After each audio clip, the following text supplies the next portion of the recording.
రాష్ట్రంలో ఓవైపు ఎమ్మెల్యేల ఫిరాయింపు వ్యవహారం అధికార ప్రతిపక్షాల నడుమ పొలిటికల్ వార్కి దారితీసింది. ఈ క్రమంలోనే తాజాగా సెక్రటేరియట్ ఎదురుగా దివంగత మాజీ ప్రధాని రాజీవ్ గాంధీ విగ్రహ ఏర్పాటుకు నినాదాలకు కేంద్రం బిందువుగా మారింది.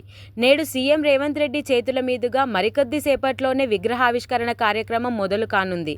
అయితే తాము తెలంగాణ తల్లి విగ్రహాన్ని ప్రతిష్ఠించాలని నిర్ణయించిన చోట ఎలా రాజీవ్ గాంధీ విగ్రహాన్ని పెడతారని బీఆర్ఎస్ నేతలు తీవ్రంగా వ్యతిరేకిస్తున్నారు.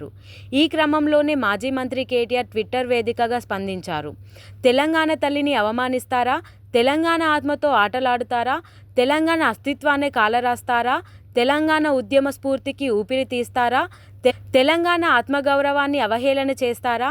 తెలంగాణ మలిదశ పోరాట దిక్సూచికి దెబ్బతీస్తారా? తెలంగాణ అమరజ్యోతి సాక్షిగా ఘోర అపచారం చేస్తారా? తెలంగాణ స్వపరిపాలన సౌధం ముందు తుచ్చమైన స్వార్థ రాజకీయాలకు తెరతీస్తారా?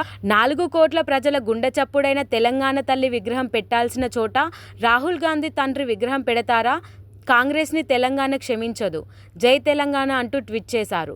ప్రస్తుతం ఆయన చేసిన ట్వీట్కు కాంగ్రెస్ ఎలాంటి సమాధానం ఇస్తుందో వేచి చూడాల్సి ఉంది. కాగా మరోవైపు రాజీవ్ గాంధీ విగ్రహంపై ఎవరైనా చేయి వేస్తే వీపు చింతపండు చేస్తామని ఓ బహిరంగ సభలో ఇటీవలే సీఎం రేవంత్ రెడ్డి బీఆర్ఎస్ నాయకులకు వార్నింగ్ ఇచ్చారు.